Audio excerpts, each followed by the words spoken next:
Where are they going? They mentioned a mage and... a name?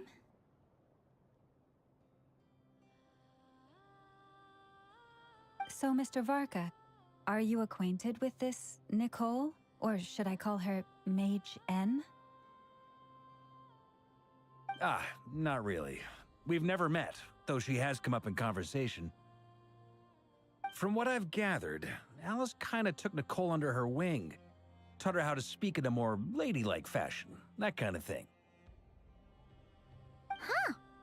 Hard to imagine Alice as an etiquette coach. Yeah, Alice is a larger-than-life personality, I'll give you that. But then again, that's why she's able to draw such an eclectic mix of people into her inner circle. If I remember correctly, being an interesting person is actually one of her main entry requirements. So, if you ever wanted to join the Hexenzirkel, I'm sure you'd both be eligible to apply. Hey! Don't go around making promises on Alice's behalf. I wouldn't dare. I'm just trying to paint a picture of the Hexenzirkel for you. Okay, sure. Anyway, since none of us have ever met Nicole, how are we supposed to find her? We can't just go up to every woman in sight and ask, "Hey, are you Nicole?" Maybe something she's wearing will give it away? Like, a windbloom pinned to her chest or something. Wait a minute. Alice never said Nicole was from Mondstadt. Oh, true.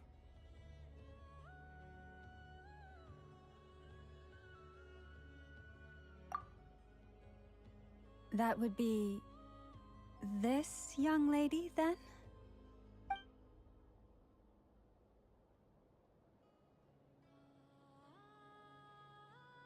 Hey there! Sorry to disturb you, but are you Miss Nicole? Varka, Knight of Boreas of the Knights of Favonius. Alice might have mentioned me before. Mm-mm. Have we got the wrong person? Sorry. Well, this is awkward. When I shook my head, I meant, no, Alice hasn't mentioned you before. Huh? Where is this voice coming from? My apologies. For certain reasons, I am unable to speak. This is the only way I can communicate with you. It might take some getting used to, but I hope you can understand. Hey, it's fine. I'm more shocked by the fact that Alice never speaks about me. I mean, As for you two, we have crossed paths twice before, but it is nonetheless a pleasure to finally meet you. It's really you! Thanks for all your guidance in the past. You're quite welcome. This time, things are different. We have reached the unwritten pages of the story. You might say that we stand at the crossroads of fate.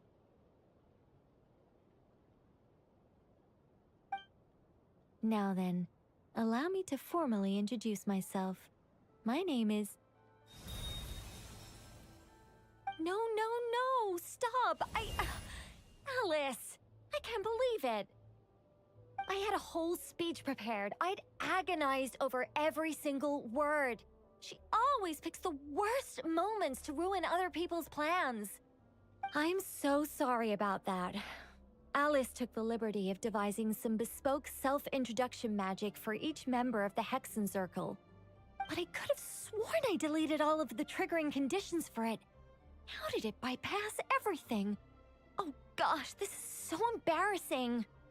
This is a very different side of Nicole than what we're used to. Is she not used to face-to-face interactions? Don't worry about it. We've seen that introduction magic once already, so it wasn't too much of a shock. Please go on, Miss Nicole. We'd love to hear what you have to say, or well, communicate. Huh? Are they talking to this lady? But... Will you all promise to forget that horrendously embarrassing introduction? Sorry? Embarrassing? When?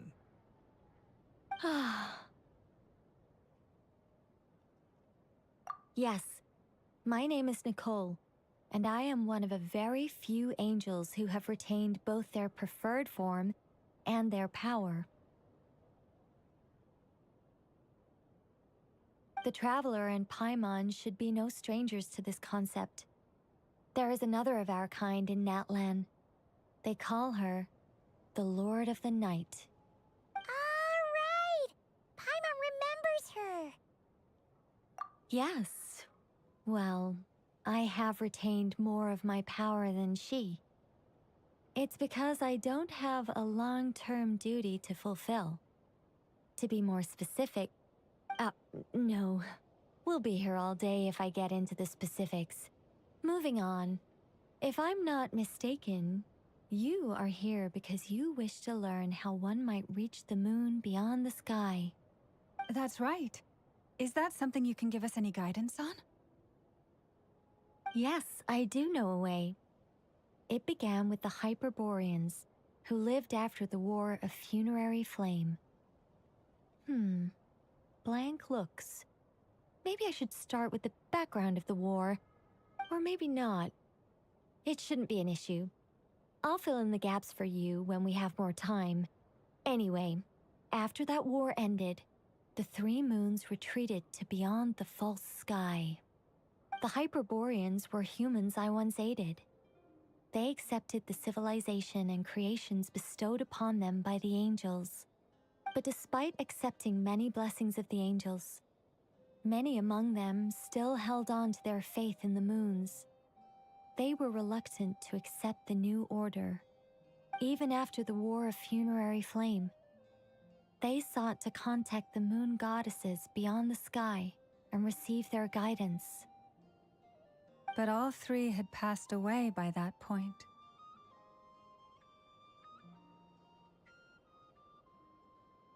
This mage has a unique method of communicating. Is she talking about the moons? Yes, but they did not know. And so, still they prayed for the moon goddess's mercy.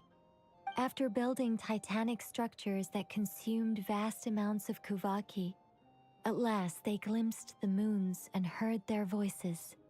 But of course, they were gravely disappointed.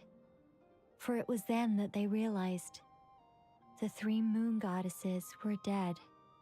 Oh, that's such a sad story. It is. Humanity was in a very sorry state at that time. The angels who had once aided them were gone, and the War of Funerary Flames had left them homeless and destitute. Just a second, I gotta ask. How relevant is all this history to the task at hand? Well, I mean, it's... Okay, it seems we've drifted into irrelevant narrative waters. It's been a while since I've had the chance to speak inside someone's head. As soon as I got started, I lost control, and the words just flowed out like a waterfall. What I'm trying to say is... Right, yes, that's it. The relevant part is the ritual created by the Hyperboreans. The fact that they bypassed the false sky and saw the true moons implies that they successfully built a connection between Tevat and the outside world. Which means, with enough Kuvaki and a sufficiently stable connection, it should be feasible to send one person over the border. Okay, so they built some kind of portal? Oh, yes. A portal. Yes. Is something wrong? You sound disappointed. I just didn't expect you to summarize it so well. It turns out I could have said all that in one word, if only I'd managed to think of it. No, please, it's fine. This is invaluable knowledge. I'll be sure to record and preserve everything in writing. Oh, really? Well, in that case, I suppose I could backtrack and add some more detail. I did gloss over a few things so far. Whoa, whoa, whoa, time out. Let's summarize what we've got first. The Hyperboreans were the last ones to use this method, right? So we somehow need to find whatever structure they built and make sure there's enough Kuvaki to power it up. Luckily, we have the moon marrow of both the eternal and iridescent moons, so we're all good for Kuvaki. Which means the key issue we need to focus on is finding the place. Am I right so far? Yes. Although, I expect the structure is long gone by now. That said, what if we could take advantage of the phantoms to travel back to a time when it still existed? Well, travel back isn't quite accurate. It's more like we'd be creating a handshake between 2 points in space-time. We wouldn't even have to pick a time when it still existed. It could just be a time when it still appeared in phantom form via projection, or we could project our own phantoms, fold them together at... You look lost. Was that too hard to follow? Yeah, things got a little, technical there. Paimon's brain is reaching capacity. All right. Let me think about how to put this more simply. Okay, got it. Over the next few days, I'll search for phantoms that we can use. Once I find one that meets the criteria, I'll let you know and we'll regroup. By completing certain rituals, specific individuals will be able to enter the phantom and make it to the Hyperborean structure. If everything checks out and it looks feasible, we'll just need to wait for Moon Prayer Night, and we can send the Moon Goddess back home. I'm really skimping on the detail here. Is this making any sense at all? I think so. For now, we'll just wait to hear from you. Yes. Basically, yes. Great. Counting on you. In the meantime, we'll focus on finding the Moon Goddess's name. My name? Are they looking for a way to stop me from disappearing? Excuse me, Miss... Go on, Miss Nicole. This conversation was a little all over the place. I didn't catch your name. I am Lauma, of the Frost Moon Scions. Ah, I did wonder. I noticed that you listened very intently when I spoke about Hyperborea and the moon's history. If you'd be interested, I'd love to visit you this evening and go through it again in greater detail. Also, if you were serious about making a record, it would be too risky to simply write down the raw details as is. I would suggest some tweaks. Maybe rewrite the stories as fairy tales or fables, perhaps even prayers. Anyway, we can cross that bridge when we come to it. So, see you later then? Oh, and no need to prepare anything. Just a cup of tea will do. See ya! She seems friendly. It's just... It's so nice to find someone who's actually willing to listen. I've been dying for a chance to finally go through all this systematically from start to finish. Any longer and I'd probably start forgetting it.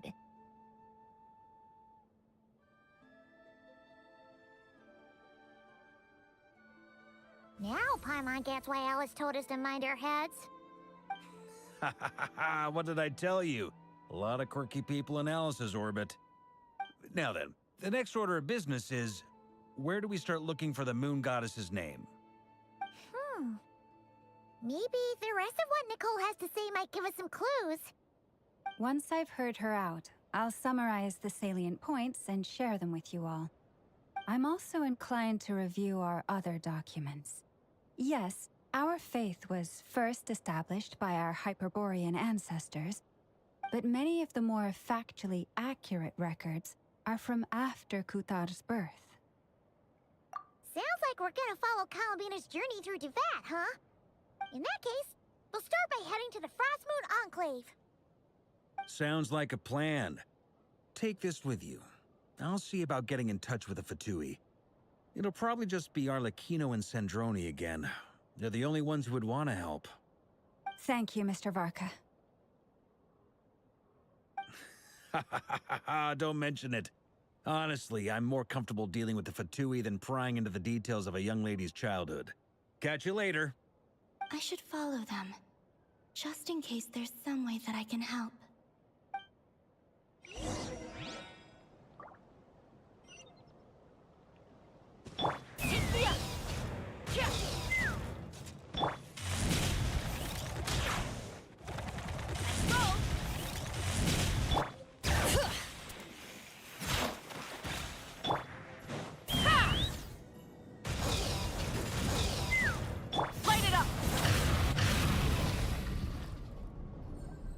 A while ago, I took the time to organize all documents in our possession that pertain to Kutar.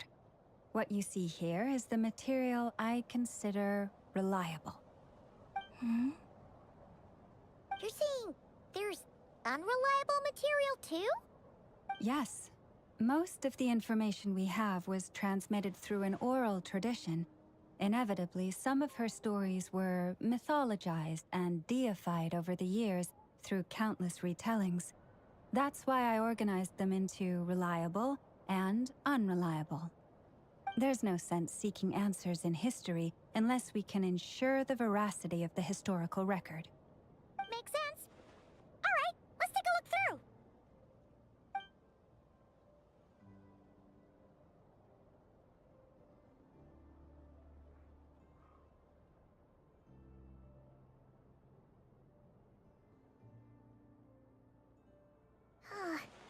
Almost all these records refer to Kutar instead of Columbina. Although neither of those is her real name. Paimon's not sure what point she's trying to make. What we can gather from these records is that the Frostmoon Scions worshipped her as a god, placing impossible expectations upon her. I cannot fault them for their earnest faith, but for all their devotion, worshipping her day in, day out changed nothing. I imagine that none of it resonated with Columbina. It wouldn't surprise me if, even back then, she had already begun to reject the name Kutar and everything it represented. Lama speaks the truth. When I heard them call upon Kutar with hope and expectation in their voices, they may as well have been calling upon somebody else.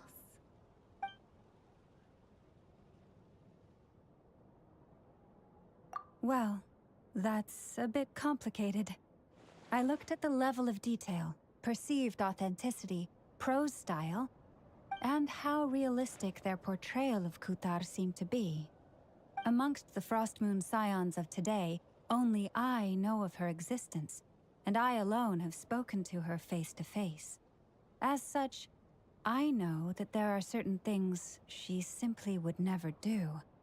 That being said, I have sensed some changes in her lately. Changes? Me?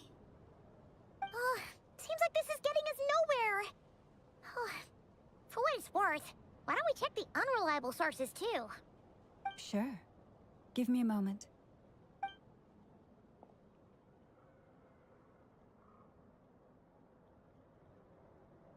Exerting but a fraction of her divine might, Kutar sheared a great mass from the snow-capped mountain and cast it into the sea, upon whose surface shone the mirror image of the moon. Thus was formed the island of Hisi. Yeah, right. That doesn't even begin to pass the sniff test. The 3 moons are naught but lies through and through. Only one moon has ever shone for us, and Kutar is her name.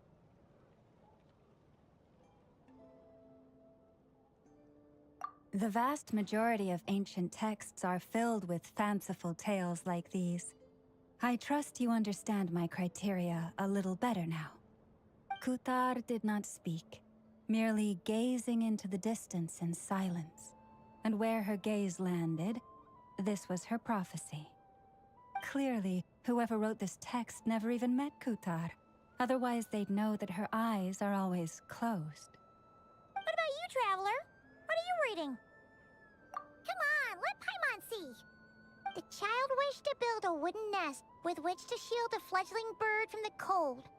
But being so young and lacking in strength, the child could not snap the branches from the trees.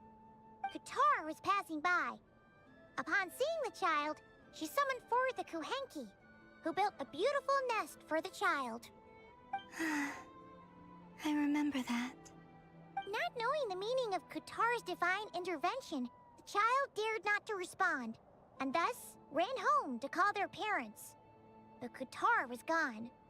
The Moon Chanter declared the event a miracle and took the nest as a relic, placing it on high for all to see. The child was named as one favored by the goddess, and was greatly respected amongst the people. Yet, no further miracles were bestowed, and this matter was forgotten in but a few years. Huh. Any thoughts after reading that? Yeah. Columbina probably just wanted to join the kid in making nests. Ah. I'd originally considered this a fabrication, because Kutar did not perform any similar actions in subsequent records. But now that I think about it, it does seem like something Columbina would do. It's just that... She didn't know how other people would interpret her actions.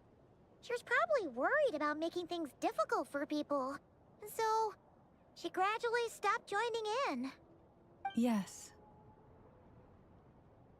Oh, that's so sad.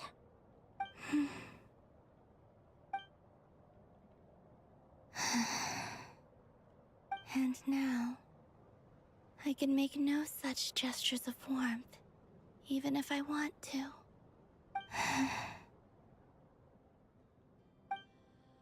Still no name.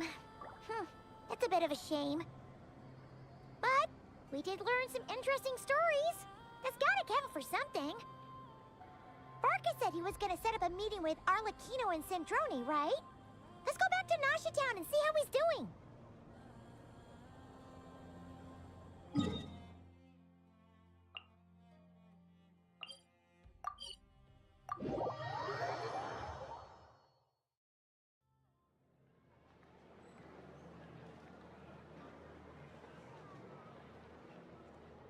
Many insects have a compulsion to follow the light, and humans are the same.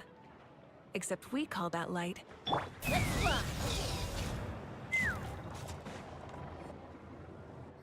see. There's Varka. Oh, and it's Durin and Albedo too. Yeah, this is pretty much the same place we bumped into each other last time. I convinced them to stick around a little longer. We were all waiting on people, so I figured having a little company would help pass the time. Ah, so you've been waiting for us? Does this mean that you've already arranged things with the Fatui? Sure does. Now you're back, we can go meet up with them together. How'd your investigation at the Frost Moon Enclave go? Well, we didn't find out Columbina's true name. But apart from that, it went pretty well. Aha, just as well that I didn't tag along then.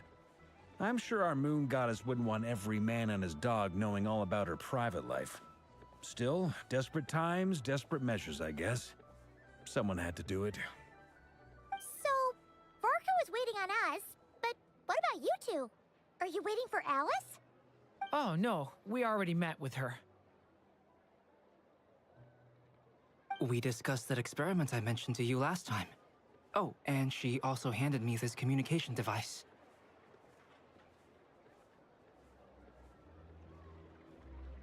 That's right. I understand she informed you about the relationship between the phantom phenomena and Tevat's borders, yes? She wants me to help her with some more experiments on that front. She said that she'll contact me through this device with more information. Ah, I see. Following instructions and making observations. Pretty common research method. Takes me right back to Albedo's lab. Wait, then who exactly are you meeting? Someone you know. Albedo's met him too. But I don't think Miss Lauma or the Grand Master have been introduced. Introductions are overrated, especially in cases like this. It's you! So, it's not like the academia has prohibitions against going abroad. Also, I applied for leave. I've been writing to Hat Guy since obtaining a human form. I've already brought him up to speed on everything that's been going on in Krai. Hat guy? Turns out, I actually have heard that name before. Oh? Then why did you react the same way I did? I only knew the name, not the fella. But since we're all here, let's do some introductions for what it's worth. I'm Varka, Grand Master of the Knights of Favonius. Lauma, Moon Chanter of the Frost Moon Scions. And I'm a Drioche from the Vahumana Darshan of the Sumeru Academia. Hat Guy. Good to see you again, Mr. Guy. I believe we last saw each other on the boat ride here.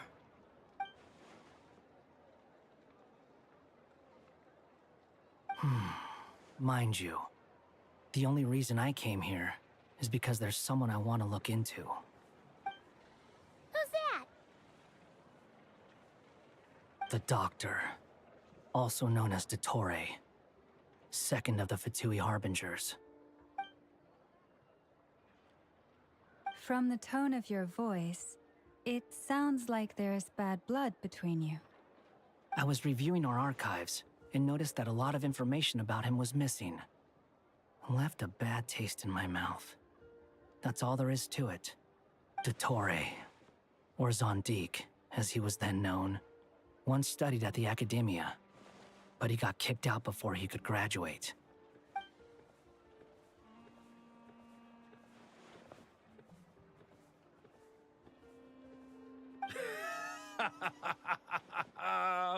So the Harbinger's #2 man is a college dropout?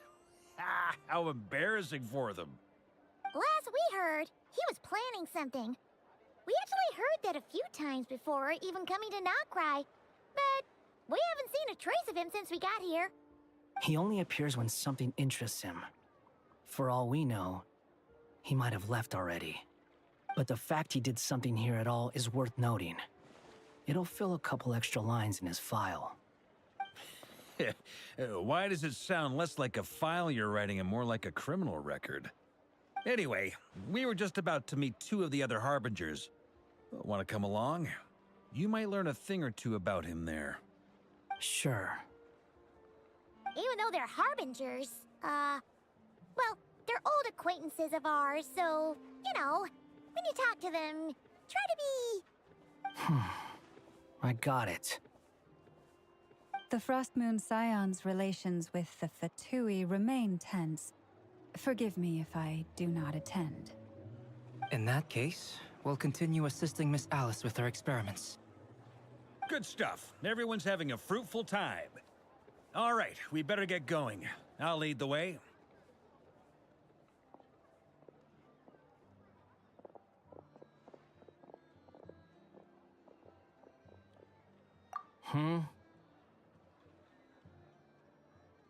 Well, yeah, that's obviously part of it.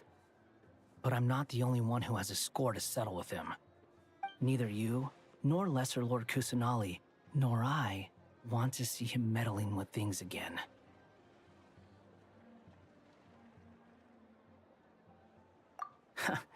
What's the hurry? Don't worry. Pigeons always know which way home is.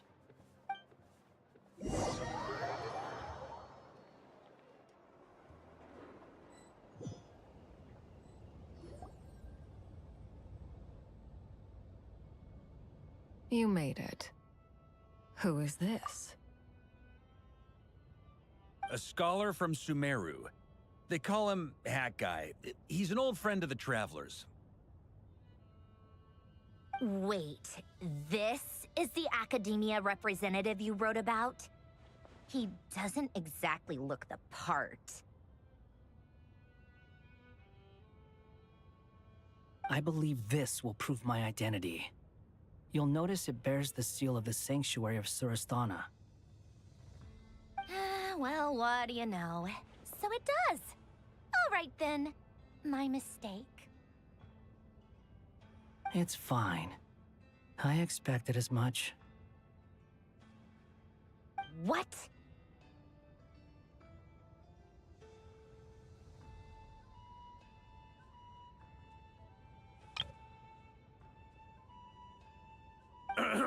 So as I mentioned in my letter, the Academia's got its eyes on Dottore. But this matter remains top secret. Apart from those assisting in the investigation, the fewer people who know, the better. If anyone asks, I'm here in Krai to pursue my personal academic interests. Gotta say, Varka, you did pretty well to keep all this under wraps for so long. Sounds like you got in touch with the Academia about this way back. you flatter me. Where do I even start? Remember that time we fought Rerir at Star Sand Shoal? He sure let me have it then, didn't he? I'll bet Dottore had that all sketched out, with me as his convenient little pawn. He could not care less about us if he tried, but hey! The feeling's mutual. Does Dottore really strike you as the sort who values his relationships with his colleagues? Fair point. Definitely not. Which is why I always keep my guard up whenever he starts making suspicious moves. To that extent, our motivations align. On top of which, I consider you trustworthy people. Now, back on topic. In the wake of the Reikir of Solnari episode, Sandrone and I grew suspicious about Dottore's complete inaction during the entire affair. So we tried to find out what he'd been up to, but unfortunately to no avail. He never lets anyone in on his plans. The more he cares about something, the more secretive he gets. Indeed. Perhaps he believes that by keeping a low profile, he can avoid trouble. But that trick isn't going to work on his colleagues. Yeah, I mean, he's been researching the ancient moon's remnants. And he's been trying to get his paws on the moon marrows. Only an idiot would believe he doesn't have something more planned. With this in mind, I returned to Snezhnaya and relayed my thoughts to Her Majesty the Tsaritsa, entreating her to have him recalled. That's pretty direct. Did the Tsaritsa agree? Yes. I made it abundantly clear that the Fatui's business in Krai is almost concluded, and we do not need 3 harbingers in this territory. Her Majesty concurred. Accordingly, Dottore has returned at her orders. I imagine he is continuing with experiments, which no one besides he would ever have any interest in. Common sense might mean nothing to him, but he's not stupid. He knows that no good can come from opposing the Tsaritsa. Smarts alone won't get him all the way. He needs the Rooster's resources and Regrator's Mora, both of which the Tsaritsa can strip from him by waggling a finger. But doesn't he have a track record of publicly following orders while going against them in private? He probably has it down to a fine art by now. Wouldn't put it past him. We worked together on a research project once. Only briefly, but it was enough to show me that we're fundamentally different people. He has no interest in doing things methodically, stage by stage. His thoughts jump all over the place, and the moment his curiosity is satisfied, or he gets the results he wants, he disappears. The only similarity we share is that, once we set our minds on doing something, we will see it done. Whatever it takes. Oh, we definitely saw some of that in your battle with Rerir. You got so competitive. Ugh, do not remind me. Then I believe we all concur. Dottore will not simply give up. Fantastic. Now this is turning into a whole day of unpleasant memories. Ugh. Are you talking about the moon marrow stuff? He also strikes me as the kind of person to disregard experimental regulations, ruin all the equipment, and go way over budget.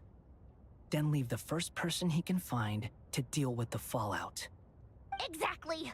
This one time, he was running some high-temperature experiment and the substance exploded. But does he care? No. He orders his subordinates to open the device so he can observe the results, which causes the gas inside to leak out. That gas was poisonous. If I hadn't been there, who knows how many people might have died. And after all that, he left while I was still cleaning up after his mess. What a waste of time, he said. Waste of time? The nerve! He wasted my time! You've been bottling that up for a while, huh? Hat guy, I must say, you seem awfully familiar with internal Fatui affairs. Especially when it comes to Dottore. Thank you, Lady Harbingers, for providing such valuable information. I have no other questions for now, so I'll be on my way. Wait, what? You're just gonna leave? You're welcome to join if you want. Ugh. Just when Paimon thought he'd finally mellowed out. He makes quite the impression. I'll say. I've met tons of headstrong people, but not many of them would join me in bad-mouthing Dottore. Anyway, back to the main agenda. Barca, you said that Columbina has gone missing? Or rather, disappeared. Yeah.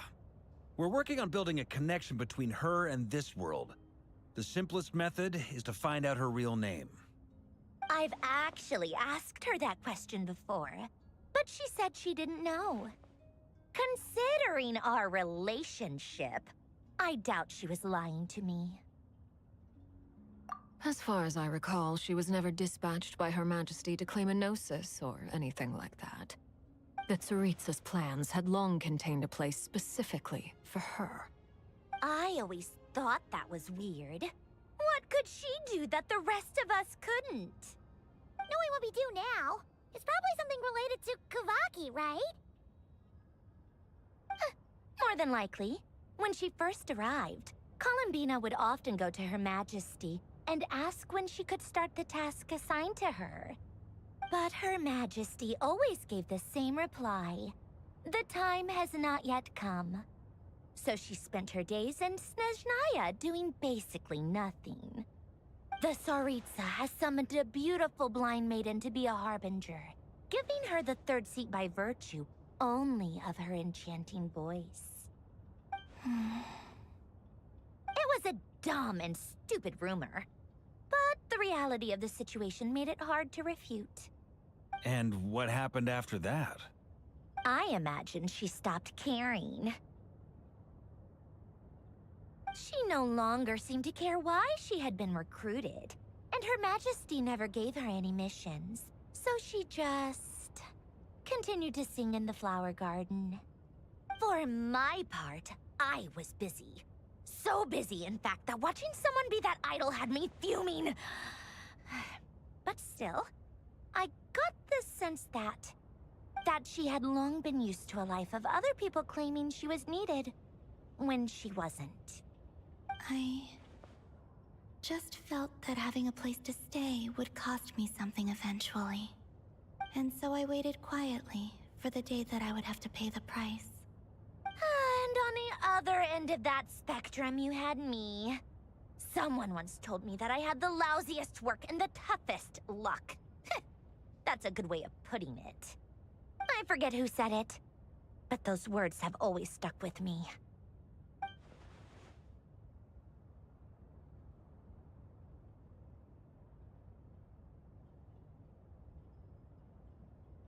But you've done your job exceptionally well all this time. Because at heart, you are a conscientious person. What is it? Something come to mind?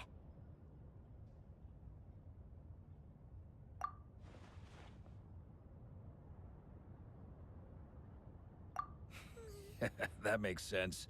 Nothing screams you are needed like your name shouted from across the town. Well, good luck with it. But But if you ask me, Colambina is still the most shoutable name. I'm just so used to it now. After all the arguments we've had, I can't be bothered trying to remember another name for her. Nor I. Sandrone. Harlequino.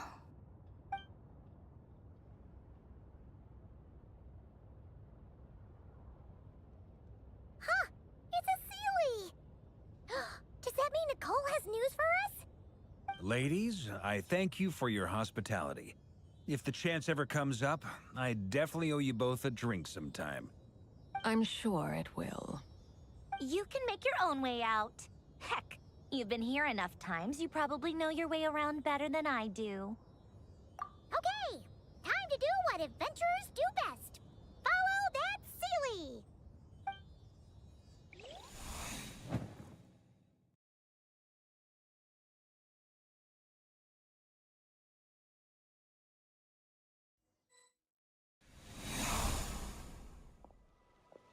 Here you are.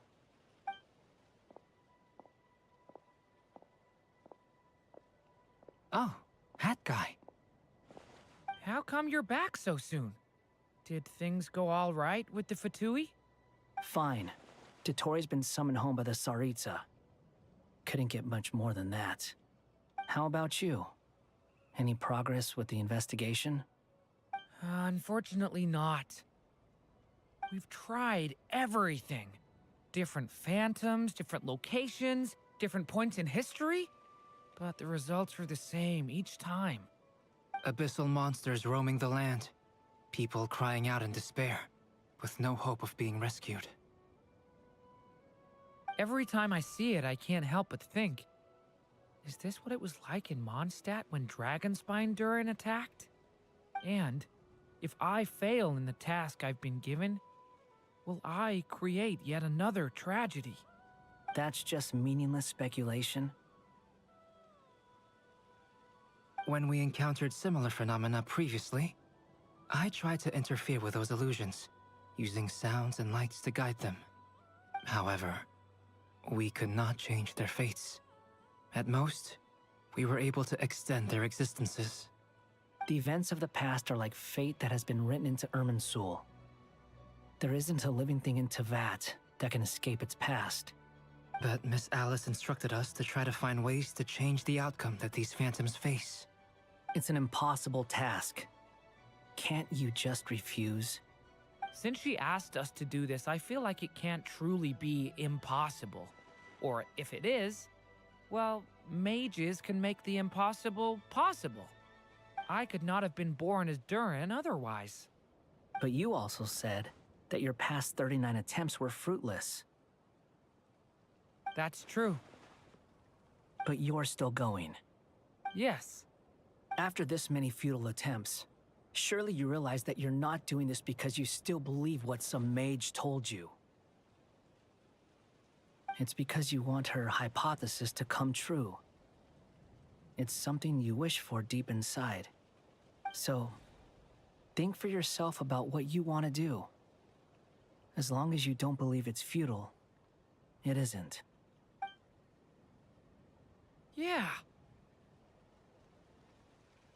Previous experience indicates that we cannot touch the phantoms, which limits the effectiveness of our interventions.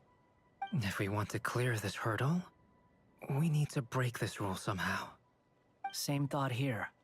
Following the same rules means repeating the same failures. Reducing ourselves to mere playthings of fate. So you mean we need to figure out a way to make contact with them despite knowing that we can't? Yes, and I suspect that's something only you are capable of. Everything in Teyvat is logged in Irminsul, but the withering that once occurred in Sumeru was a sign that the Great World Tree was being corrupted. This corruption allowed things that should not have existed in Teyvat to appear. This is tantamount to rewriting reality to an extent. You're saying abyssal power might be able to affect those phantoms? No one's ever tried it before. If you're gonna try it, it'll take courage. And you have to be confident that you can control it. Is anyone there? Has anyone seen my daughter? She's missing. I have to find her. I hear someone inside. Spargana? Are you in there? Ah! If I can use my abyssal powers to warn him that there is danger here, maybe it'll change his decision. Maybe he'll stay away. Yes. The important thing is not the nature of the power, but rather how you use it. To intimidate and obstruct. Sounds about right for the Abyss. Let me try. I should be able to influence that thing. Have you seen a little girl? What? This isn't the time for that! Just run!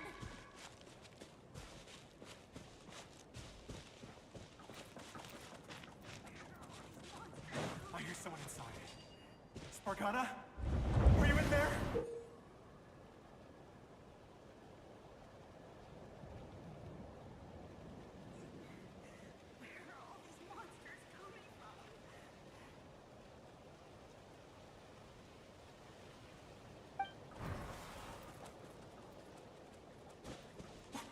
What is this?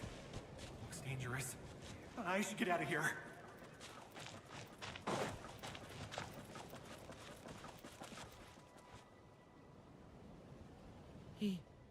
He really left.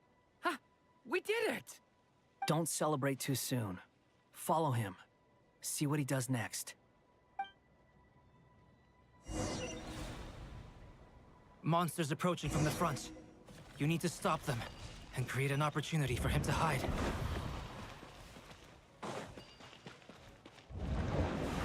No! There's monsters ahead!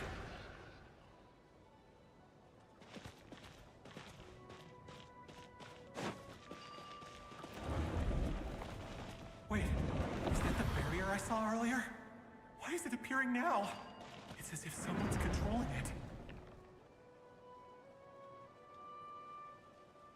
The monsters are gone. Is it safe now?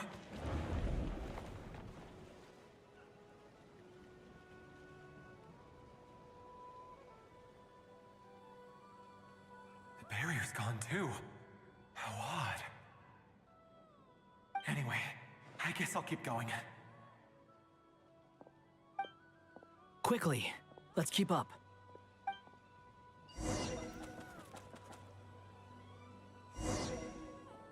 Wait, there was someone else here?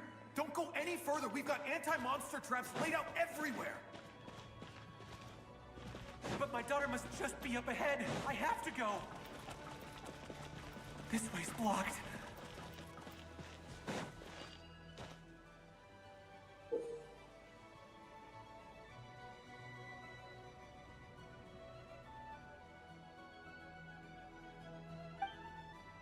We might be able to use the explosives over there, but we need to take care not to hurt him.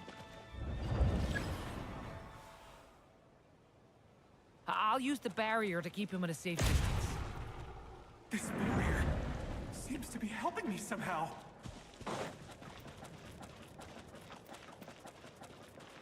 Hey, wake up! Oh, no good. Gotta keep moving ahead.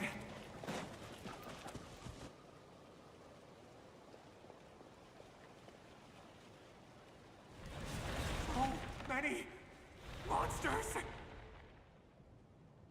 There's still a chance, Durin. Use the traps.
This is a new development. I've never seen this happen before. We might just be able to save this person.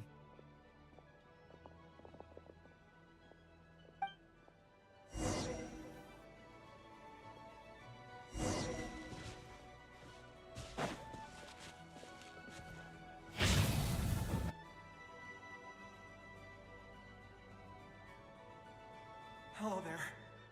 Have you seen my daughter? Spargana is her name. She's carrying a large backpack. Get out while you still can, you fool. You won't find any survivors here.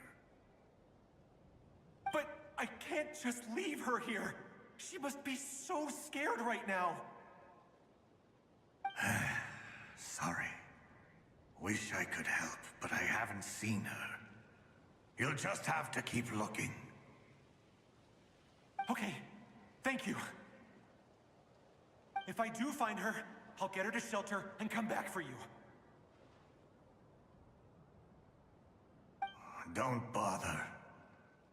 I've got nowhere left to go.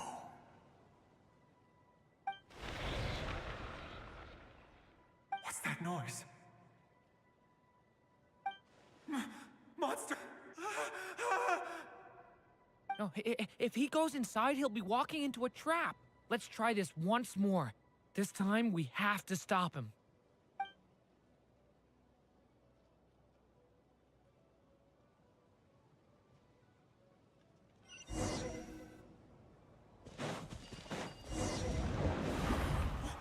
Why? How will I know where Spargana's gone like this? You know what? I'll trust this strange barrier. It's gotten me this far after all.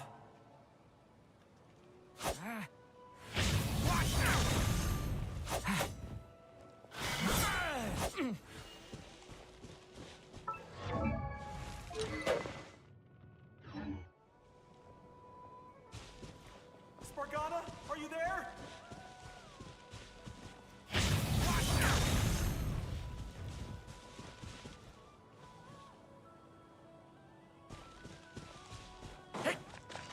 What?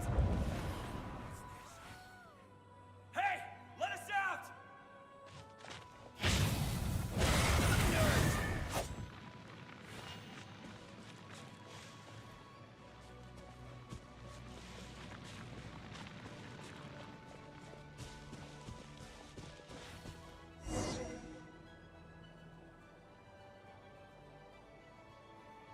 Huh? That looks like one of my daughter's books. Thank you. Thank you. Yes, it's one of hers for sure. That's her name on it right there. She left her backpack here.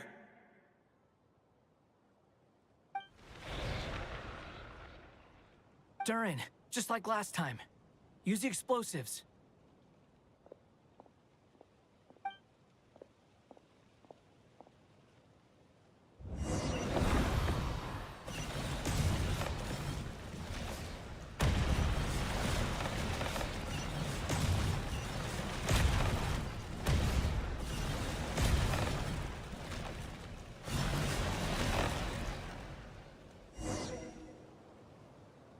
It won't work. There's not enough left.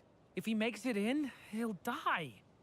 But then, this clue could be the key to him finding his daughter. It might not be the only one. Better he misses that clue than loses his life. I guess so.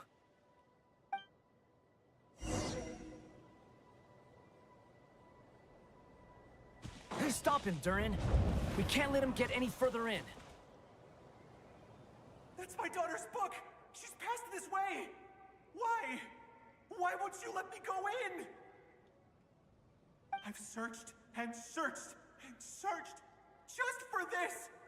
But how will I find her without any clues?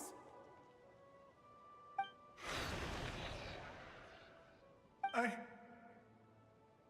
no longer have anywhere else to go.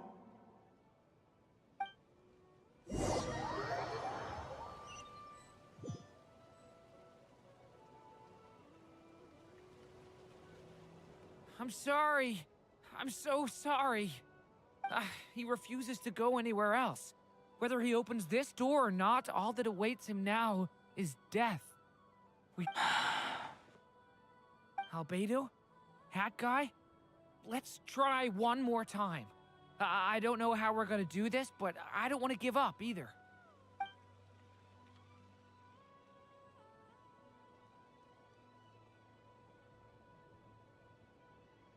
Why am I here? What's going on? All these scenes running through my head. Where are they from? Huh? What's going on? His reactions have changed. How many times have I... What's happening to me? Huh? Wait. Who are you? You can see us now? I feel like I always could, but that I only just realized you were there. I'm sorry, I don't know how to describe what I'm feeling. But you were the ones guiding me using that marked barrier, right? I haven't done anything yet, but those monsters, those deaths, they feel like memories. Like things I really did experience.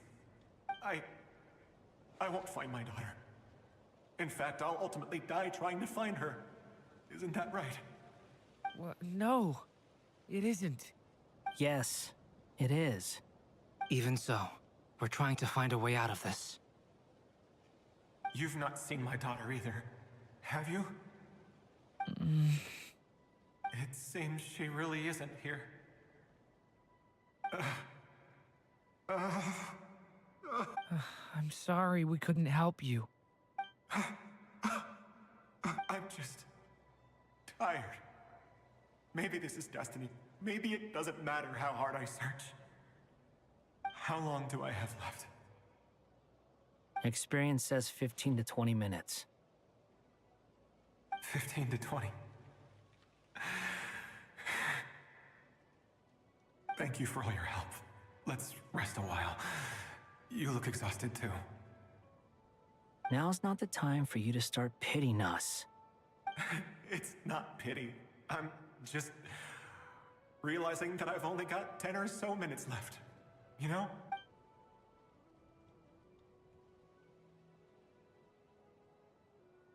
You say you're from Mondstadt, yes? A place with windmills, where people enjoy limitless freedom? And you're from Sumeru, where they've built an academy into a giant tree? Yes.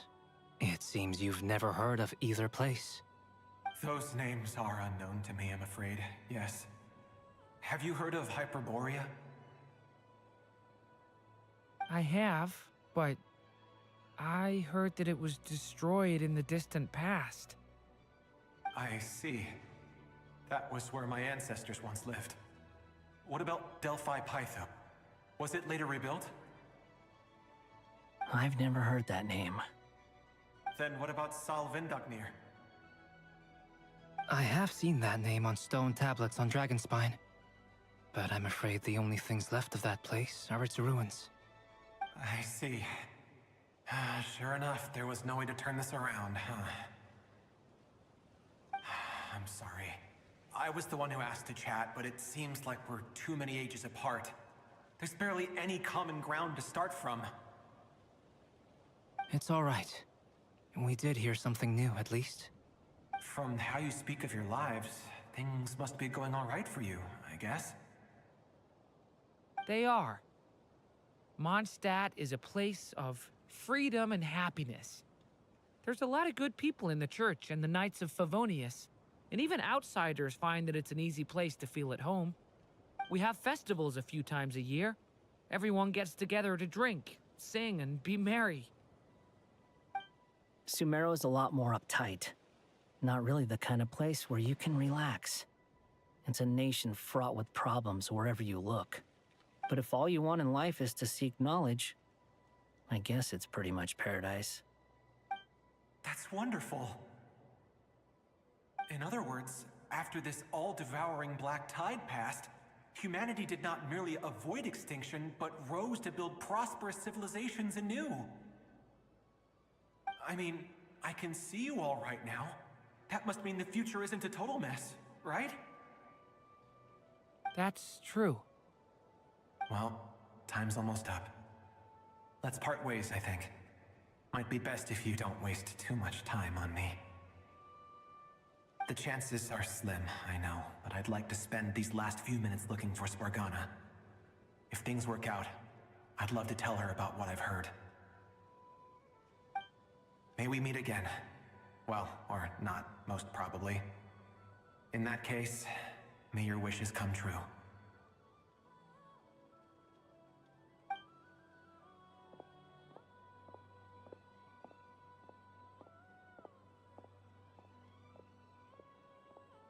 He's gone. In a few minutes, he will meet the end that was his to begin with. The ending of this tale did not change, but I believe that we've just made the most progress we have yet. May your wishes come true. If only it were so simple. Hat guy, could I ask you a question? You've never talked about your past. It seems complicated, and it weighs heavily on you, too. Would you be willing to tell me about it? I mean, sometimes it's better to get things out in the open. Take that guy we try to help, for instance. At least he said goodbye with a smile, right? I know about Albedo's past. Our experiences are very similar, and he created me. As for you, you're my first friend, and you've witnessed every step I've taken. But by comparison, I know nothing about you. Either way, I mean, we're still best friends. But if I knew more about you, I might understand your thoughts a bit better. I've told you about myself. I'm a student at the academia. And what did you do before that? Prepared for the entrance exam? All right. If you really don't want to talk about it, I won't press you any further. I was a puppet built from the branches of a white tree, using technology left behind by the Conrian schools of mechanical engineering. A white tree? You mean an Irminsul tree? Yes, a branch of Irminsul that was once connected to the main tree. So you had a human creator too? Yeah, but my creator abandoned me after deciding that I was a failure. After that,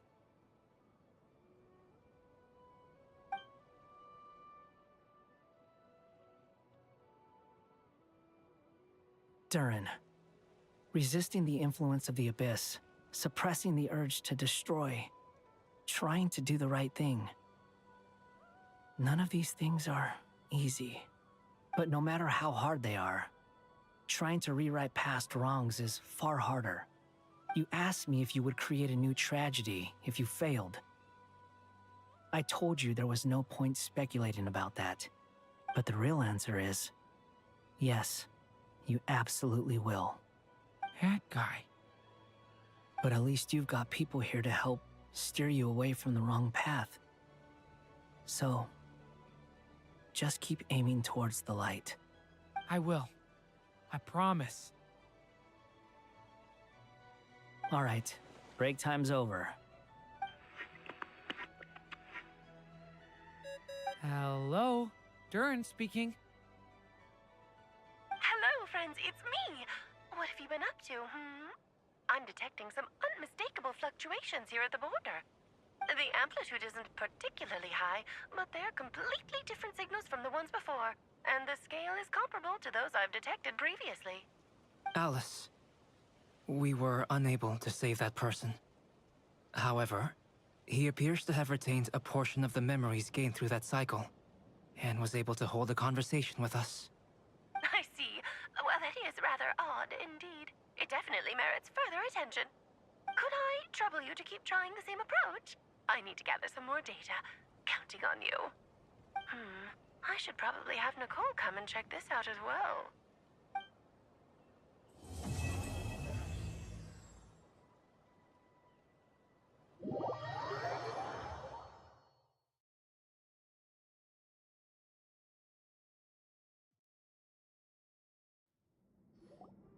There you are. I was worried you might stop to collect treasure chests opened by the Seelie along the way. It would have taken you so much longer to get here. Another conversation I cannot hear. I am delighted to see that you understand what takes priority, and that your adventurer's instinct has not swayed your resolve. Really, I must applaud you for it. You should know. Paimon's head. Okay, I'll try and keep it short. My senses are telling me that this is where we shall find the entrance to the ruins. Oh, cool! Well, what are we waiting for? Let's open it up and see! Patience. This was a sanctuary of great importance to the Hyperboreans. A special process is required to open the gate. Oh! Like the place that housed the Eternal Moon's Marrow? Okay, so what's the plan? Need us to do anything? And just a short version, if you can. Ah. All right, then. I was planning to start with some background on the invention of these techniques. Are you sure you don't want to hear it? It's quite informative. Remember what you were saying about priorities? Fine. Simply put, we need 3 human representatives to successfully undergo a process of Kuvaki resonance. Think of it as a test from the 3 moon goddesses to see if the entrants are qualified, with the most recognizable qualification being Kuvaki. Pretty sure Lauma would ace that test. Oh, wait. But we need 3 people. I also have no doubt that the Moon Chanter would be qualified. But we would need 2 other people with the same constitution. Therefore, the most feasible method is not so much to follow the rules, but to figure out how the test functions and find a workaround. I've done some research, and it turns out the mechanism is rather crude. We'll simply need humans to stand before it who have sufficient Kuvaki energy within them. I'm with you so far. How do we get the Kuvaki in them? The easiest way would be transfusion. Take some Kuvaki from Krai's soil, put it into the bloodstream, and get it circulating in the body. So we're going to cheat on the test? Precisely. There are other methods, but this is the simplest one. Cheating the system is much easier than trying to hide from it. Huh? Ah! Sorry? Does the idea of cheating upset you, Miss Lauma? No, that's not it. I suddenly had an idea. Oh, what is it? It's about Moon Prayer Night. I figured out a way for Kutar to join in the festivities. Huh? But as Paimon said, we need to have our priorities straight. Let's get back to the test. I'll follow up with Nefer on the festival arrangements. Oh, okay. Anyway, is this really the best method we have? A Kuvaki transfusion sounds dangerous, no matter how you slice it. If you think that's dangerous, wait till you hear the other methods. I'd be more than happy to go through them if you'd like. There are several. No need, we're good. Let's go with this one. Very well. Kuvaki transfusion it is. Now, I should mention that the risks can be greater or lower depending on individual compatibility. It would be rash to simply infuse the Kuvaki and hope for the best. If the body rejects it, the reaction can be quite severe. The symptoms are similar to another condition that some people living here suffer from, known as congenital Kuvaki sensitivity. So, before we execute our plan, I will perform a simple test of my own to see who is compatible and who is not. Once that is done, we will have to complete the resonance process as rapidly as possible. The participants must remain stationary while the Kuvaki circulates and bonds with them, and they mustn't eat or drink anything. What? No eating or drinking? That's some hardcore fasting. They'll all be monks by the time they're through. 3 days. Oh, that's so long! And we still need to find 2 more people who are not just compatible, but Also willing to volunteer. Fasting? What are they talking about? Really? Don't you want to think this through? Haha, count me in too. 3 days without food? I can handle that. Miss Nicole has made it clear that this is the easiest way. The way I see it, there's nothing else to discuss. It's time to step up. Yeah, you're right. In that case, Paimon volunteers to be Captain of Logistics. She'll keep the fires lit and grab some spare clothes to keep you comfortable. Then we'll start with you first, Traveler. Please step forward.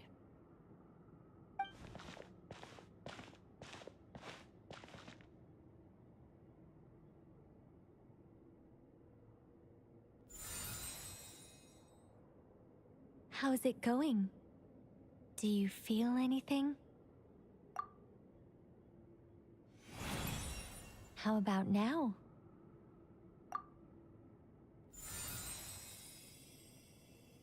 And now?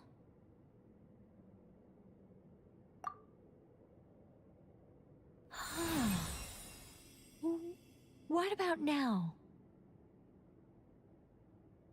You guys, it's not a competition, you know.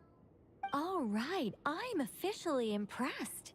Even as a descender, you can withstand far more than I imagined. It's like I summoned a giant stone titan to arm wrestle you, and your arm hasn't even moved an inch.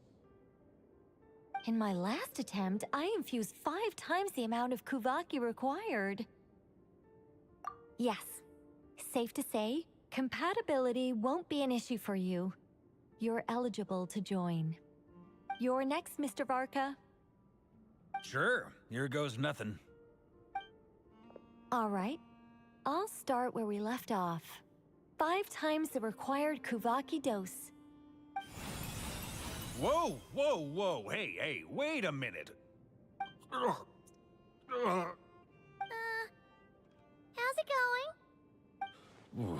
No, not great. I kind of want to puke. Feels like I've been drinking too much.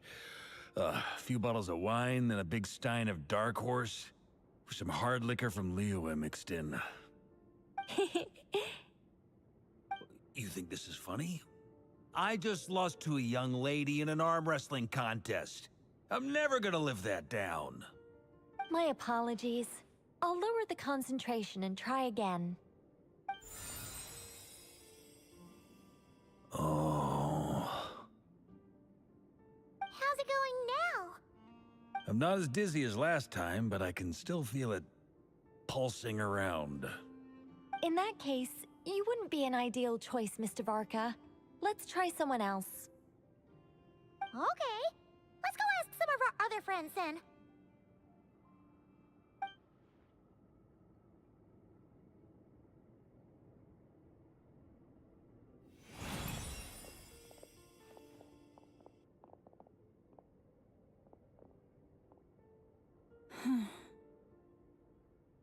No surprises here, Miss Moonchanter.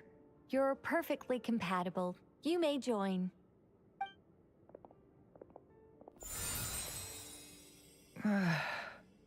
I'm getting a slight headache. Shame. You were so close. Whoa, I'm itching all over. Allergic reaction. We can't have that. Huh? Well, are you gonna start a what? The Hexenzirkel is an organization that cares for and protects children. We will not have them do dangerous things. Not even tests.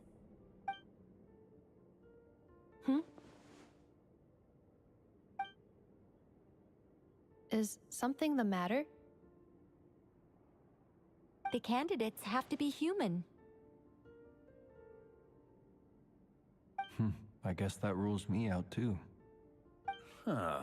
Everyone except the Moonchanter got beaten. Guess I don't need to feel so bad after all. I mean, looks like this isn't gonna be as easy as we thought. Perhaps I could ask for volunteers among the Frost Moon Scions. I'll see about talking to some trusted Lightkeeper colleagues. Itlua springs to mind. In fact, I think we had some former Frost Moon Scions join our ranks recently. Can you give me the scientific explanation for how the test works? I can probably make some kind of test bot. Then we can just zip through Nasha Town, going up to people and pressing a button to check their status. Wouldn't that be way easier? No. Wow! No elaboration for once. How about I contact the Knights of Favonia's garrison in the Wave Chaser plane? Shame that Lohan's already left. And that guy's even tougher than I am. Strange. The moon goddess is clearly revered by many people. So why is she on the brink of disappearing? She mentioned that the world has rejected her from the very beginning. And when we fought the Reikir of Salnari, it seemed like she exhausted her power for our sake. Also, I'm not sure revered is the right word for how people feel about her. Gratitude, certainly. For my part, anyway. It's basic reciprocity. She helped us, so she deserves our help in return. Yeah. Even though she looked like she didn't care, she still saved a ton of people, including me. A review of the relevant data leads me to conclude that Miss Columbina is a good person. Yep, you bet! They really think so? I'm super surprised that Columbina isn't her actual name, though. I think it really suits her. It's light and graceful and... yeah, just a really pretty name. I know, right? Unfortunately, that's not our decision to make. Columbina. That was the code name the Fatui gave me. But it also came up in the song I heard when I was born. But... is that really all there is to it? What do I truly think of my own name? Is there anyone left who will still call me by that name?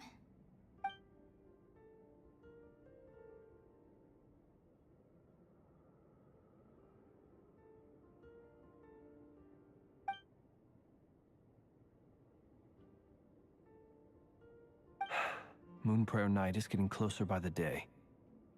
We're running out of time. We need to look for other candidates. Then allow me to try. Huh? What are you doing here? You contacted your friends via the Adventurers Guild. Sandrone has been keeping an eye out for something like that, so she informed me. Since I have the ability to accommodate a moon marrow, I should prove to be a suitable candidate. Arlecchino. When can we begin? I see. We can begin right away.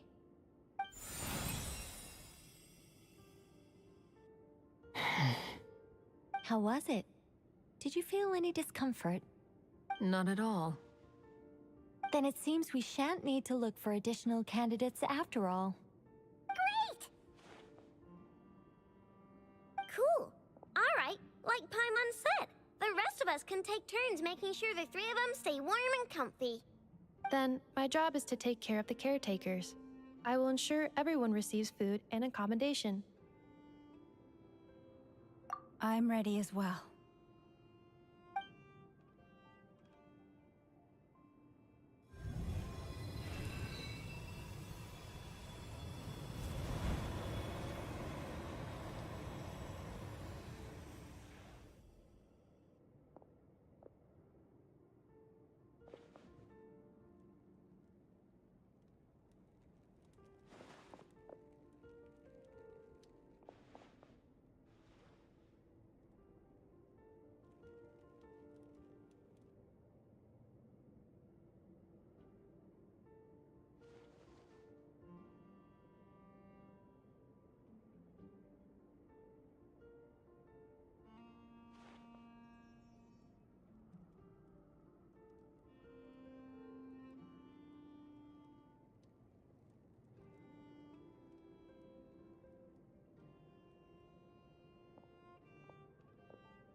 the work is done.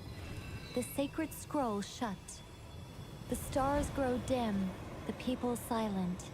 The white sun sets, the silver moon rises. O path to the temple, appear now before us.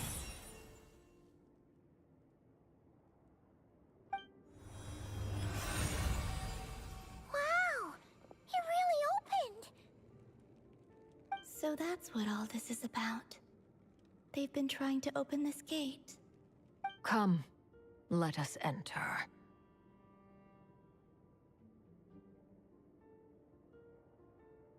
It might be best to eat something first. Take care to chew properly and swallow slowly. It will give your body time to readjust to the digestion process. They will head in soon. They will need to enter this gate.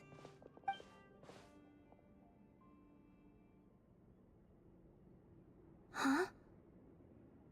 I cannot pass through. Is it because I have no physical body? It has been 3 days. My strength has all but completely faded. Can I really hold on until Moon Prayer Night?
Let's burn this place. Knock them down. Rise with the sun! That was a cheap shot! Here are we coming! Bring it! Hear the echoes of the valley! Headbutt! Charge! Burn it down!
Thank you for... Add at...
You might want to get a guide if you're not familiar with the area.